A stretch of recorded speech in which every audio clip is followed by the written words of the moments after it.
De Reconquête, Éric Zemmour. Vous venez de citer en quelques minutes, juste avant la coupure, Éric Zemmour, deux termes, j'allais dire, qui suscitent beaucoup de crispation, qui sont qualifiés de fantasmes par beaucoup. Vous avez dit remplacement et le terme de colonisation, sans citer le francocide.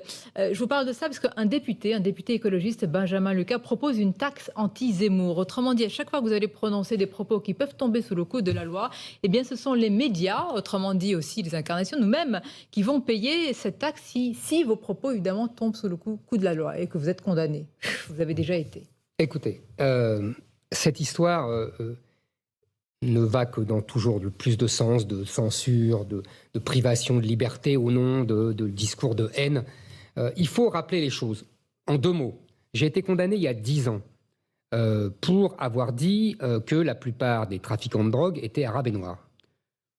Je ne crois pas que la réalité me démente. Le ministre de l'Intérieur lui-même, M. Darmanin, fait maintenant le lien entre délinquance et immigration. Vous reconnaissez qu'il y a une nuance entre ce qu'il dit et pas vraiment, moi je voulais dire, c'était dans une...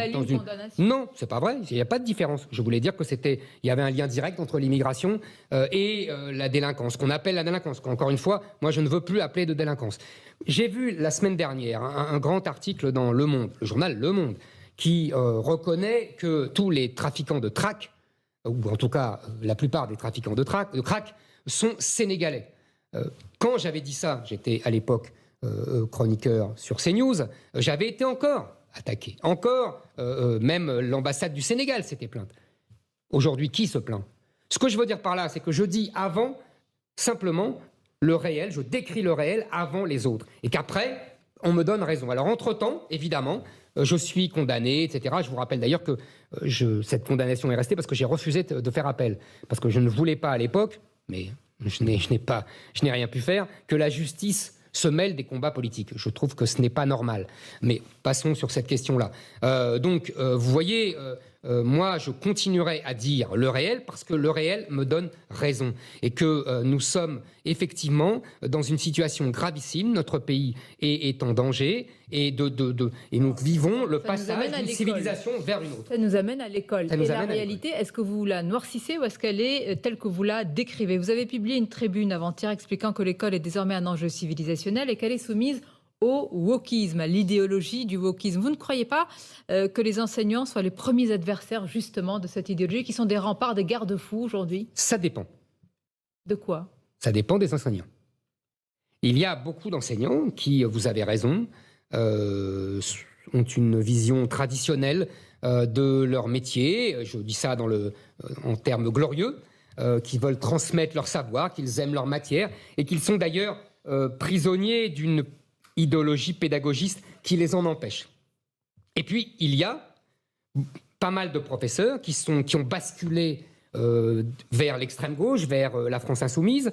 On voit d'ailleurs que face à l'offensive islamique de ces dernières semaines, avec les vêtements islamiques, abaya, camis et compagnie, qu'on incite les jeunes musulmans à venir à l'école, avec les voiles qui reposent problème, on voit bien la différence de comportement. Il y a des professeurs qui s'y opposent, il y a des professeurs qui se battent contre cette islamisation de l'école, et puis il y en a... C'est pas la majorité. Attendez, quand même, cela je ne sais pas, je n'ai pas de chiffres. Je ne peux pas avoir de chiffres. Je vous dis, il y en a. Il y en a beaucoup, évidemment. Et il y en a aussi beaucoup qui sont complices. Il y a une réalité complexe, il y a la peur aussi. Mais bien sûr, mais vous avez Samuel Paty. Ben oui. Et donc, mais il y a vous avez peut-être tout à fait une zone raison. un peu plus... Mais vous avez raison, il y a ceux qui... Alors, soyons plus précis, vous avez raison. 3 catégories. Ceux qui résistent, sans doute une minorité, parce que c'est les plus courageux. Ceux qui, au contraire, sont les complices de l'islamisation de l'école, par idéologie, et qui, par exemple, quand les jeunes filles enlèvent leur voile à l'école, ne les obligent pas à les remettre, parce que c'est ce qui arrive de plus en plus. Et au milieu, vous avez tout à fait raison, Sonia Mabrouk, il y a la grande masse de ceux qui ont tout simplement peur, et qui ont légitimement peur, puisque personne n'a envie de finir avec la tête coupée au milieu de la rue. Mais entre d'un côté le wokisme et de l'autre côté l'islamisme tel que vous les présentez, est-ce qu'on ne pourrait pas dire que c'est votre propre formulation de la théorie de la tenaille identitaire? On peut dire ça. On peut dire qu'effectivement, l'école aujourd'hui est prise en tenaille identitaire entre, d'une part, l'islamisation, et d'autre part, l'idéologie woke qui défend les minorités. Il y a une alliance objective entre ces deux mouvements. Je ne me fais pas d'illusions. ils s'affronteront plus tard. Mais en attendant, ils sont alliés contre tout ce qu'on pourra appeler l'école française, tout simplement. Un exemple précis, Éric Zemmour, vous évoquez dans votre tribune la situation de ces enseignants à qui on demande d'utiliser le pronom inclusif, réclamé par les enfants transgenres, ou même qui réclament qu'on change leur prénom pour l'accorder à leur nouvelle identité de genre. Mais que devrait vraiment faire un enseignant dans une classe si un enfant, parce qu'on parle bien d'enfant, qu'il soit transgenre ou pas, peu importe, demande cela? Écoutez, ce n'est pas aux professeurs de régler ça. C'est à l'éducation nationale. Et c'est donc au gouvernement. Et je suis très frappé par une chose, c'est qu'il y a une complicité de l'État avec cette idéologie woke. Il y a eu d'abord une circulaire du prédécesseur de M. Pap Ndiaye, donc qui n'a pas attendu M. Pap Ndiaye. M. Blanquer lui-même, qui se faisait le grand défenseur. Une situation. Moi, non, peut-être qu'il a voulu clarifier, mais le résultat, c'est qu'il a donné des biscuits à cette idéologie woke. Il a permis à des enfants de réclamer leur propre prénom, le fameux prénom Yel, enfin bon, des enfants, Sonia Mabrouk. Donc évidemment qu'il y a des pressions derrière, il y a des manipulateurs derrière. Et le Conseil d'État, personne ne s'est scandalisé de cette décision du Conseil d'État, qui a autorisé et qui a légalisé et qui a donné raison au ministère de l'Éducation nationale. Donc qu'est-ce qui va se passer aujourd'hui? Est-ce que vous vous rendez compte qu'on parle d'enfants qui ont 8 ans, qui ont 9 ans, qui ont 10 ans? Pour vous, ça ne peut pas venir de l'enfant. Il ne peut pas y avoir ce mal-être. Excusez-moi, d'abord, des enfants à 8 ans, ils ont d'autres préoccupations. Moi, je suis des enfants, je n'ai jamais vu mes enfants à 8 ans me dire « Ah, je suis peut-être une fille, je suis peut-être un garçon ». Non, jamais. En revanche, ce qu'il peut y avoir, c'est à l'adolescence des troubles, oui, des réflexions, on l'a tous eu. Est-ce qu'on est qu'à cette découverte incroyable de sa sexualité et de l'autre? Mais là, on voit bien qu'on est dans une machinerie idéologique qui veut, sous couvert soi-disant de défense de l'égalité et de lutte contre les discriminations, qui veut absolument imposer à nos enfants une idéologie du genre, qui est qu'il n'y a plus de sexe, mais qu'il y a d'innombrables genres et que chacun est libre. C'est une illusion sexuelle qu'on veut nous imposer. Vous y tenez tête avec une tribune, mais aux affaires de l'État, comment peut-on tenir tête à cette idéologie? Ça serait beaucoup plus facile. Parce qu'on aurait les moyens, par exemple, d'interdire, par exemple, ce que j'avais proposé pendant la présidentielle, toutes ces associations LGBT de rentrer dans l'école. Ce n'est pas fait. Au contraire, on voit... Leur interdire de rentrer? Oui, mais elles n'ont rien à faire dans l'école. Pas plus que les associations antiracistes, pas plus que les associations de défense de migrants qui viennent vendre leurs bonnes paroles à des enfants. Ils font de la propagande. L'école doit être un sanctuaire du savoir, Sonia Mabrouk. Je vous ai posé tout à l'heure la question sur votre liberté d'expression. Vous m'avez dit, oui, mais regardez comment on veut un petit peu me contenir. Attendez. Moi, je ne parle pas... Attends, non. Non. La liberté d'expression, c'est dans les médias, dans la presse, dans la télévision, sur le net. Tout ça doit être le plus libre possible. En revanche, à l'école... Oui, c'est pas la même chose. À l'école, on doit... Moi, je suis le dépositaire d'une vieille tradition française et républicaine, ce qu'on oublie toujours de dire. C'est que c'est le sanctuaire, l'école est un sanctuaire de savoir. D'ailleurs, sur le savoir, là, dans votre tribune au Figaro, il y a un point qui est un petit peu ambigu, j'aimerais clarifier avec vous, parce que vous parlez d'un grand-père effondré, je vous cite, qui me dépeignait la façon dont l'histoire de notre pays était enseignée à son petit-fils qui ne connaissait pas Napoléon alors qu'il était en seconde.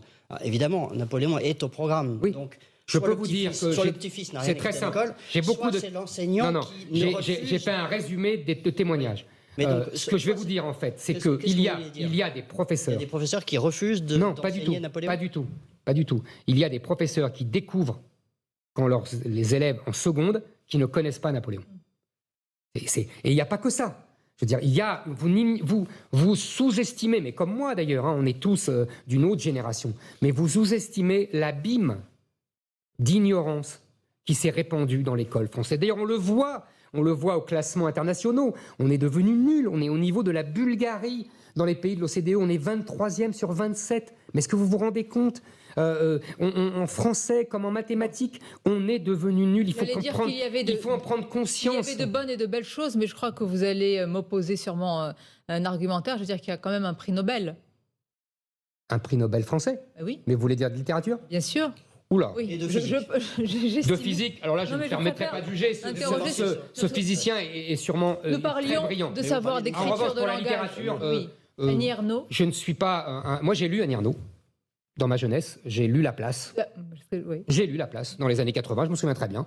Je dois avoir le livre quelque part. Vous reconnaissez un talent d'écriture? Non, justement, c'est ça mon problème. Ni talent d'écriture, ni... D'abord, c'est ennuyeux. Enfin, moi, ça m'a ennuyé. Après tout, ça peut intéresser des gens. Ça m'a ennuyé et je trouve qu'elle n'a pas de talent d'écriture. D'ailleurs, c'est intéressant, j'ai lu beaucoup de papiers.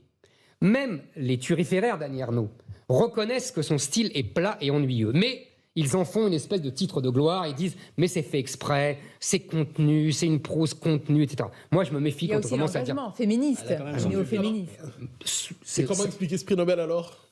Simplement que le jury Nobel est on le sait, très à gauche. Et que ce n'est pas d'aujourd'hui, et qu'il y a des grands écrivains, par exemple, qui n'ont pas été récompensés, comme Kundera ou comme Kadare, que moi j'admire par-dessus tout. Vous voyez, j'ai lu un livre d'Annie Ernaux, mais j'ai lu tous les livres de Kundera et de Kadare. Pardon ? Ils ont sacré Modiano il y a quelques années. Tout à fait, vous avez raison. Vous avez raison. Peut-être que vous l'auriez attribué à Michel Houellebecq. J'aime beaucoup Michel Houellebecq pour son ironie, son humour, sa façon comment dire, de décrire la société. Je la vois comme lui ou il la voit comme moi, peu importe. Je ne suis pas fou de son style. Mais encore une fois, c'est effectivement, il me parle plus que Annie Ernaux. J'avais compris. Parlons de votre style, justement, dans quelques instants, style politique à l'intérieur de Reconquête, de votre avenir. Qu'en est-il avec l'union des droites? Est-elle impossible en France? On vous pose la question juste après cette pause.